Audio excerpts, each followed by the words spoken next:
Hello everyone, welcome to all.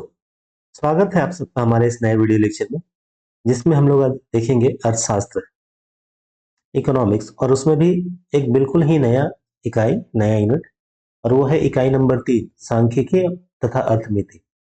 तो जैसा कि आपको पता है कि हमारे कॉमर्स के और इकोनॉमिक्स के कुछ यूनिट बिल्कुल ही सेम है, तो कुछ आप जो बिजनेस इकोनॉमिक्स वगैरह है वो कॉमर्स में भी आपको मिल जाएंगे।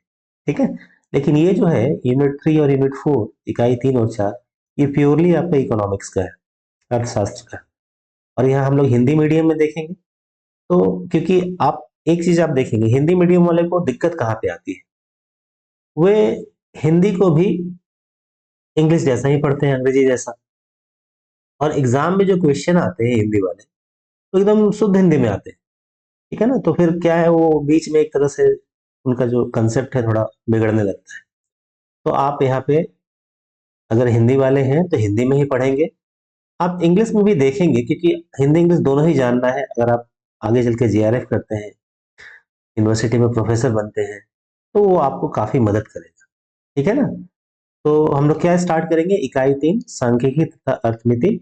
और यहाँ पे जो पहला यूनिट है, ये पहला जो सब यहाँ पे टॉपिक हम लोग देखने वाले हैं, वो ये हमारा प्रायिकता का सिद्धांत। ठीक है ना, काफी क्वेश्चन यहाँ से आएंगे। और ये इन दोनों यूनिट्स के बिना आप अर्थशास्त्र में अच्छा कर ही नहीं सकते। ठीक है, स्टूडेंट इससे दूर भागते हैं और यही दिक्कत है कि उनको प्रॉब्लम आती है।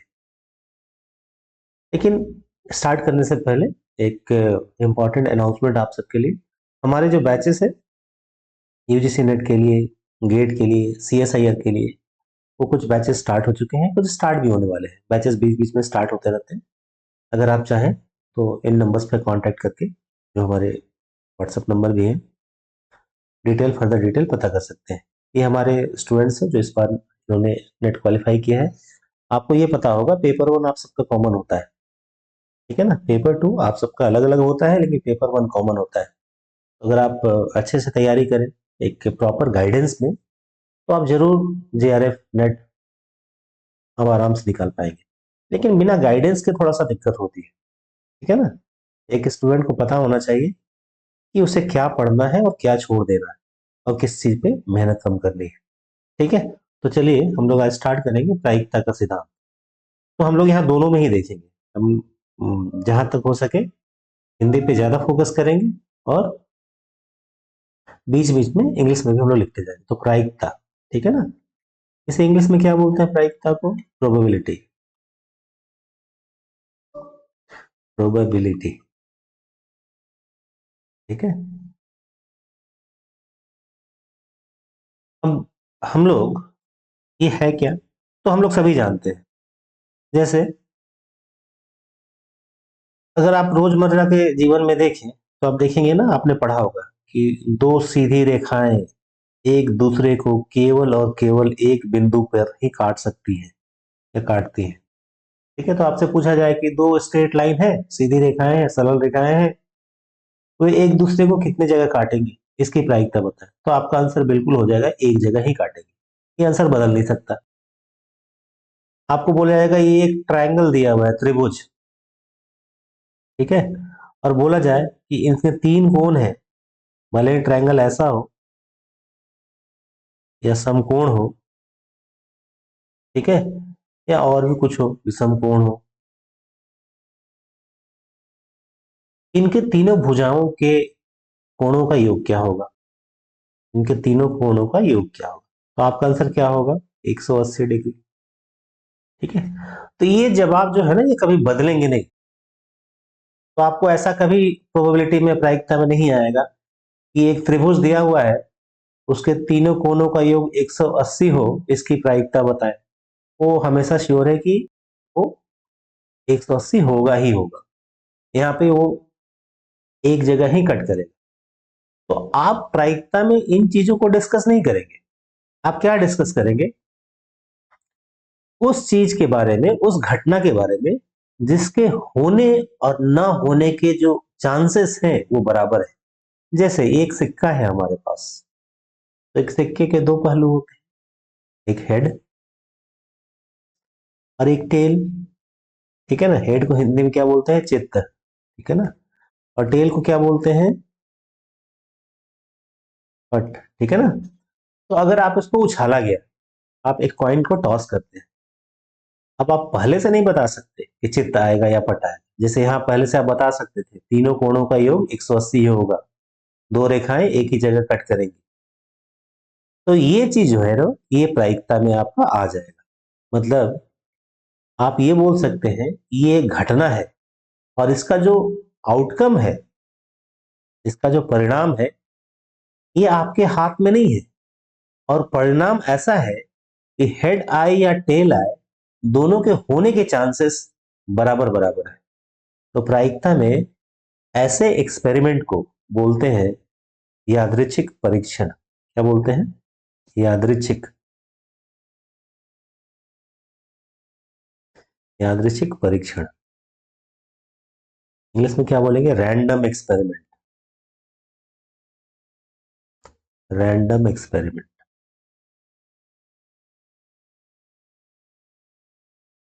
ठीक है? मतलब वो घटना, वो परीक्षण जिसके परिणाम आपको पहले से पता नहीं। क्लियर? तो आप याद रखेंगे कि रैंडम एक्सपेरिमेंट क्या होता है।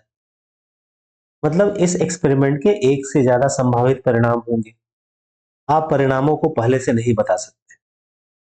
ठीक? अब देखिए, जो जो आ सकते हैं उनको आप बोलते हैं आउटकम इंग्लिश में, और हिंदी में बोलते हैं परिणाम। तो यहाँ पे एक सिक्के को उछालेंगे तो उसके परिणाम क्या क्या हो सकते हैं? या तो हेड आए या तो टेल आए, दो ही परिणाम हो सकते हैं। ठीक है? लेकिन अगर एक पासा, जो लूडो का गोटी आप खेलते हैं लूडो, उसमें क्या होता है? एक से लेके छह तक होता है, एक दो तीन चार पांच छह। आप जरा सोचिए, अगर आप इस लूडो के गोटी, इस पासे को एक बार फेंकते हैं, रोल करते हैं, तो क्या आप पहले से बता सकते हैं एक से लेके छह तक में क्या आएगा? आप नहीं बता सकते, ये कुछ भी आ सकता है। ठीक है? और जो चीजें हैं जो आएंगी वो एक से लेके छह तक वाले ही आएंगे। ठीक है? तो इसमें से एक दो तीन चार पांच छह कुछ भी आ सकते हैं। ऊपर वाले में क्या था? या तो हेड या तो टेल, दो संभावित परिणाम है। यहाँ पे कितने संभावित परिणाम है? यहाँ पे छह संभावित परिणाम है। ठीक है? तो ये जो सभी संभावित परिणाम है, इसको बोला जाता है प्रतिदर्श समष्टि। क्या बोला जाता है? प्रतिदर्श समष्टि। या इंग्लिश में भी आप याद रखिएगा, इसको बोलते हैं सैंपल स्पेस। ये बड़ा इंपॉर्टेंट टर्म है, सैंपल स्पेस। ठीक है? और एक परिणाम को क्या बोलेंगे? परिणाम एक आया जो। अब इसको दिखाने का एक तरीका है, इसे हम पूरे प्रायिकता में कैपिटल एस से दिखाते हैं। ठीक है? और इसके एक अवयव को, जैसे यहाँ एक हो गया, यहाँ के केस में हेड हो गया, एक अवयव को प्रतिदर्श बिंदु बोलते हैं, सैंपल पॉइंट, प्रतिदर्श बिंदु। ठीक है? अब जो पहला काम होगा आपका, क्योंकि आप सबने प्रायिकता कहीं ना कहीं अपने पिछले क्लासेस में पढ़ा ही होगा। ठीक है? आपका पहला काम होगा, एक सिक्के को अगर उछाल रहे हैं हम लोग, तो या तो हेड आ सकता है या तो टेल आ सकता है, चित्त या पट। लेकिन हमारा कहना है कि अगर दो सिक्कों को एक साथ उछाला जाए तो संभावित परिणाम क्या क्या हो सकते हैं? मतलब आपसे पूछा जाए, क्या पूछा जा रहा है? सैंपल स्पेस क्या होगा? सैंपल स्पेस मतलब कैपिटल एस। हिंदी में क्या बोलेंगे? प्रतिदर्श समष्टि क्या क्या होगी। ठीक है? अब देखिए, ये बड़ा इंपॉर्टेंट है। पहला सिक्का हो सकता है हेड आए, और दूसरे में भी हेड आए। पहला सिक्का हेड आ जाए, फिर दूसरा आ जाए टेल, तीसरा सिक्का में आ जाए टेल, और चौथा में आ जाए दूसरा, सॉरी, तीसरा वाले में क्या है? पहला आ जाए टेल और दूसरा आ जाए हेड। और चौथे वाले में क्या है? पहला भी टेल आए और चौथा भी टेल आए। तो आप देख रहे हैं ना, इसके संभावित परिणाम कितने हो गए? सैंपल स्पेस 1 2 3 4, इसके 4 संभावित परिणाम है। इनकी संख्या को लिखा जाता है ऐसे, n संख्या के लिए है और s हमारा प्रतिदर्श समष्टि है। टोटल कितने हो गए? 1 2 3 4, तो लिखेंगे 4। ठीक है। अगर आप 3 सिक्के को उछालते, ध्यान से देखिए यहाँ पे, अगर 3 सिक्के को उछालेंगे, 3 सिक्कों को उछाला जा रहा है, अब आपसे बोला जा रहा है प्रतिदर्श समष्टि लिखिए, तो आप कैसे लिखेंगे? अब देखिए थोड़ा सा इसमें टाइम लगेगा आपको, कैसे लगेगा, लेकिन फिर भी आपको शुरू में प्रैक्टिस करनी है। अच्छा, इसे आप ऐसे लिखेंगे, थोड़ा आप देख लीजिए यहाँ पे, ये कोई टर्म्स आपको, यहाँ एस लिखेंगे ऐसे करके, और एच एच कॉमा, समुच्चय हमने पढ़ा दिया है पहले ही, हम देखिएगा कॉमर्स वाले में जो कॉमन है। ठीक है। अब 3 सिक्कों को उछाला जा रहा है, तो आप ऐसा बोल सकते हैं कि जो हमारा प्रतिदर्श समष्टि होगा उसमें कितने अवयव होंगे। तो आप बोल सकते हैं पहले वाले में हेड, दूसरे में हेड, तीसरे में भी हेड, पहले वाले में हेड, दूसरे वाले में हेड, तीसरे वाले में टेल, फिर हेड, फिर टेल, फिर हेड, फिर हेड, फिर टेल, फिर टेल, चित्त या पट। ठीक है ना। फिर आप बोलेंगे टेल टेल टेल, फिर बोलेंगे आप tail head tail, tail tail head, फिर बोलेंगे टेल हेड हेड। ठीक है। तो टोटल आप गिनिए, इसके अलावा आपको नहीं मिलेंगे। ये तो मुझे प्रैक्टिस थी, अगर आपको प्रैक्टिस नहीं है तो आप ऐसे लिख के देखिएगा। ठीक है ना। अब टोटल गिनिए कितना हो गया, 1 2 3 4 5 6 7 8, टोटल हो गए 8। तो यहाँ लिखेंगे NS कितना हो गया, 8। मतलब 3 सिक्कों को अगर उछाला जा रहा है तो प्रतिदर्श समष्टि में कितने एलिमेंट्स होंगे? अब ये होंगे 8 एलिमेंट। ठीक है। अब मान लीजिए दो पासों को एक साथ फेंका जा रहा है। अब देखिए चीजें धीरे धीरे बदलेंगी, दो पासों को एक साथ फेंका जा रहा है। अब बताइए इसमें कितने एलिमेंट होंगे? तो आप क्या करेंगे, आप पहले थोड़ा सोचेंगे कैसे करें। तो हो सकता है पहला पासा में एक आए, दूसरा में भी एक, पहला में एक, दूसरा में दो। तो आप एक क्रम तरीके में लिखिए, एक सीक्वेंस के फॉर्म में, 1 3 1 4 1 5 1 6। दूसरे में क्या हो सकता है, दूसरा कैटेगरी, पहले वाले में दो, दूसरे वाले में एक, दो दो, दो तीन, दो चार, दो पांच, दो छ। इसी तरह से अब आपको आइडिया लग गया होगा, 3 1, 3 2, 3 3, और फाइनली बढ़ते बढ़ते क्या हो जाएगा, 3 6। इस तरह से ये बढ़ते बढ़ते एक बार ऐसा आएगा लास्ट, 6 1, 6 2, और फिर लास्ट में क्या हो जाएगा, 6 6। ठीक है। अब इधर देखिए, ये एक लाइन में, ठीक है ना, एक पंक्ति में कितने हैं आपके अवयव, 1 2 3 4 5 6, और एक स्तंभ में मतलब कॉलम में कितने हैं, 6। तो 6 गुणा 6, इसमें कुल हो जाएंगे 36। तो इसका आंसर क्या हो जाएगा, NS इक्वल टू 36। ठीक है। अब एग्जाम हॉल में ना आपको इतना करके जरूरत नहीं है, आपको पहले से आइडिया होना चाहिए। तो अगर आपको बोला जा रहा है कि 3 सिक्कों को उछाला जाए, तो आप बोलेंगे 2 में आया था 6 गुणा 6, तो 3 में आएगा 6 गुणा 6 गुणा 6, इतने एलिमेंट आ जाएंगे। ठीक है। क्लियर है। 4 सिक्कों को उछाला जाए तो, सॉरी, 4 पासों को उछाला जाए तो, एक साथ फेंका जाए तो, फेंका जाए उछाला जाए नहीं, इतने आ जाएंगे। तो इस तरह से आपको ना समष्टि निकालना आना चाहिए, जो हमने अभी देख लिया कैसे निकालें। क्लियर। अब देखिए, अब इसमें क्योंकि आपने इसे पहले से देखा ही होगा, तो हमने बाकी चीजें थोड़ा जो है आगे बढ़ते हैं, सो दैट ये हमने उसमें ज्यादा कवर करें। ज्यादा कवर कर पाए। अब देखिए एक अगला जो टर्म आएगा ये है इवेंट, मतलब ये है घटना के लिए, जैसे आप बोलते हैं घटना। ठीक है। अब मान लीजिए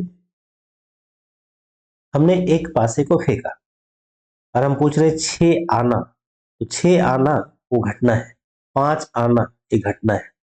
दो पासों को एक साथ फेंका जा रहा है, तो दोनों में ही बराबर बराबर संख्या आपको दिखे, जैसे 2,2, पहले में 2 दूसरे में भी 2, ये भी एक घटना है। पहले वाले में 2 दूसरे वाले में 5, ये भी एक घटना है। ठीक है, तो इसको आप इवेंट बोलते हैं या घटना बोलते हैं। ठीक है, इसे आप ई से दिखाते हैं। इतना करने के बाद आप जो प्रोबेबिलिटी का जो बेसिक फॉर्मूला है उसको आप दिखा सकते हैं। कैसे दिखाएंगे हम लोग? जो बेसिक फॉर्मूला प्रोबेबिलिटी का है, प्रायिकता का है, वो है P E equal to n E, मतलब जो घटना हमें चाहिए उसकी संख्या, जो आप चाहते हैं वो, बटे एन एस, ये क्या है आपका प्रतिदर्श समष्टि। ये आपके प्रोबेबिलिटी का चैप्टर का सबसे इंपॉर्टेंट फॉर्मूला है। ठीक है, जो घटना आपको चाहिए वो ऊपर एनी, वैसे कितनी घटनाएं हैं जो समष्टि वो नीचे, और यही मिलके बताता है उस घटना के होने की प्रायिकता। पी मतलब प्रायिकता प्रोबेबिलिटी के लिए है, ई उस इवेंट घटना के लिए है। ठीक है, ये उस घटना के होने की प्रायिकता बता रहा है। अब एक चीज देखिए, छोटा मोटा चीज, ठीक, एक सिक्के को उछाला जा रहा है, वन कॉइन इज टॉस्ड, एक सिक्के को उछाला जा रहा है, आपसे पूछा जा रहा है हेड आने की जो घटना है उसकी प्रायिकता क्या होगी। तो आप देखिए, आपको चाहिए क्या, पहले आपको देखना पड़ेगा एनएस में कितने अवयव होंगे। तो हमने अभी ऊपर देखा था, एक सिक्के को उछालेंगे तो या तो हेड आ सकता है या तो टेल आ सकता है। एनएस हो गए 2, तो नीचे हो गया 2। इन दोनों में से आपको चाहिए क्या, तो आपको चाहिए हेड, तो आप ऊपर ये कितनी बार आया है, एक बार, तो आ गया 1/2। इसे आप 1/2 के फॉर्म में भी रख सकते हैं, एग्जाम में जो क्वेश्चन का आंसर दिया उसमें डिपेंड करता है। इसको 0.5 भी लिख। ठीक है, अब आपको एक चीज ध्यान देना है, तो ये आ गया हमारा एक सिक्के को उछाले जाने पे उसकी प्रायिकता कितनी होगी, कि उसमें जो हेड आए।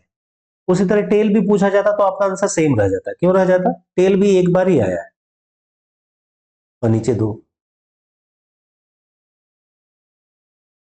ठीक है, अब आप कुछ भी कर ले पूरे प्रोबेबिलिटी में, जो आपका पी वैल्यू है, मतलब उस घटना के होने की प्रायिकता, ऐसा कभी नहीं होगा कि वो 0 से कम हो और 1 से ज्यादा हो।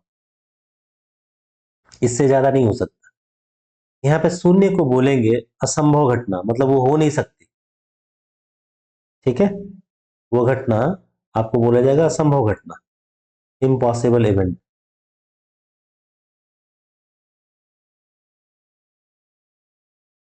संभव। और 1 अगर है तो उसको बोलेंगे श्योर इवेंट।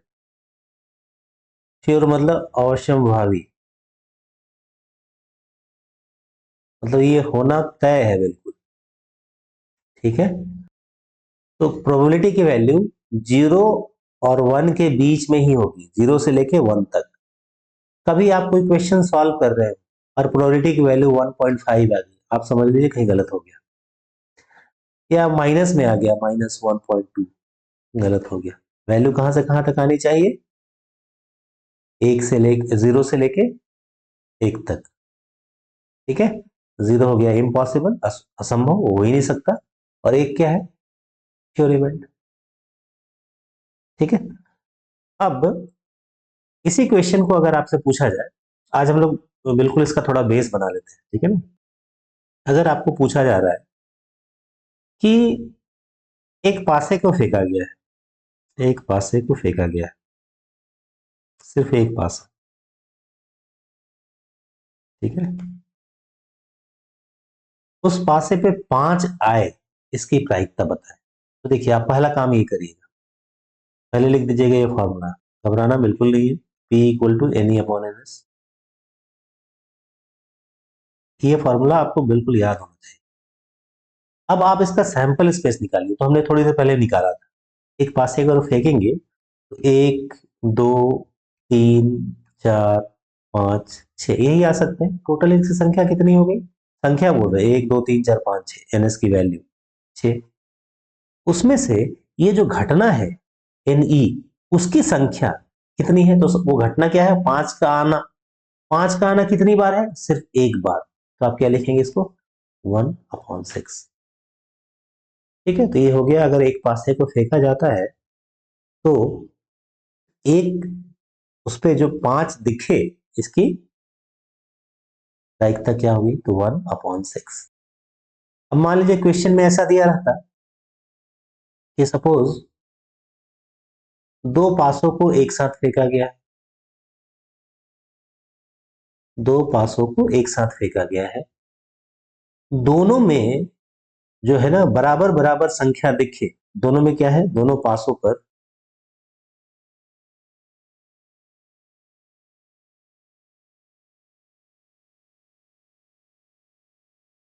ठीक है, या समान संख्या दिखे, इसकी प्रायिकता बताएं। समान का मतलब हो गया, हो सकता है पहले पासे पे एक, दूसरे पासे पे भी एक, तो ये समान हो गया।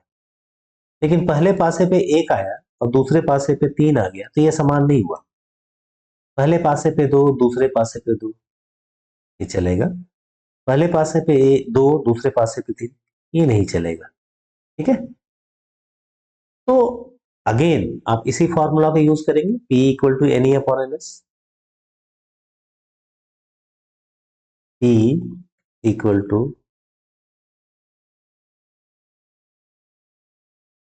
अब बताइए आपके प्रतिदर्श समष्टि में कितने अवयव होंगे। हमने थोड़ी देर पहले देखा था, दो पासे को फेंकने पे 6 गुना 6 मतलब 36। उसमें से आपको जो घटना चाहिए वो कितनी बार है, तो आपको बोला गया है दोनों पासों पर जो संख्या वो समान हो। समान कैसे हो सकती है और कितनी बार हो सकती है, उन 36 में एक एक ये समान है, दो दो ये समान है, ठीक है ना, तीन तीन ये समान है, चार चार ये समान है, पांच पांच ये समान है, और छह छह ये समान है। इसके अलावा आपको कोई और ऐसा जो है संयोग नहीं मिलेगा। तो कितने हो गए, ये 6 हो गए, तो 6/36। अब क्योंकि इसमें कुछ कॉमन फैक्टर है तो उसको काट देंगे। ठीक है, अगेन जो आंसर आएगा आपको 1/6।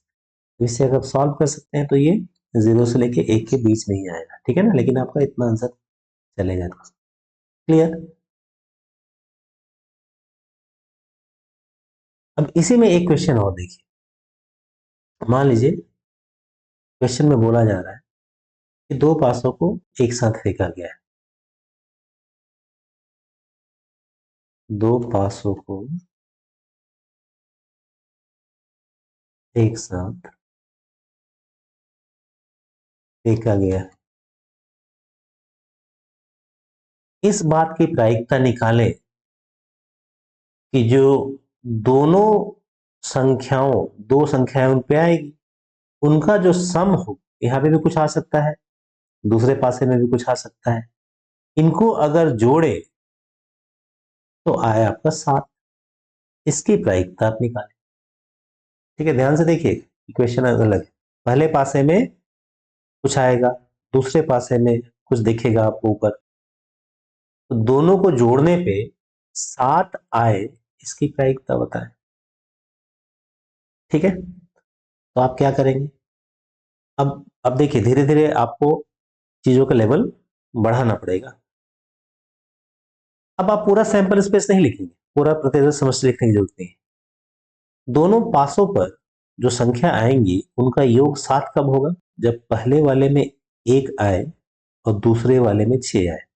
ठीक है, हो सकता है पहले वाले में 2 आए, दूसरे वाले पे 5 आए, पहले वाले में 3 आए, दूसरे वाले में 4 आए, पहले वाले में 4 आए और दूसरे वाले में 3 आए, पहले वाले में 5 आए, दूसरे वाले में 2 आए, पहले वाले में 6 आए, दूसरे वाले में 1 आए। ठीक है। अब आप जरा गौर करेंगे तो यहां से यहां तक और यहां से यहां तक ये ठीक इसका उल्टा है। ठीक है। मतलब ये जो ऑर्डर है ना, ये मैटर करता है। इसलिए हम लोग पढ़े होंगे ऑर्डर्ड पेयर किसको बोलते हैं सेट थ्योरी में। मतलब ये 1 6 ये 6 1 के बराबर नहीं है। इसका मतलब है पहले पासे में 1, दूसरे पासे में 6। इसका मतलब है पहले पासे में 6, दूसरे वाले में 1, लेकिन दोनों का योग तो 7 ही हो रहा है। ठीक है। तो अगर कोई स्टूडेंट इन 3 को छोड़ देता है और ये 3 लिख दे तो उसका गलत हो जाएगा। तो टोटल ऐसे कितनी घटनाएं हैं? टोटल हो गई 6।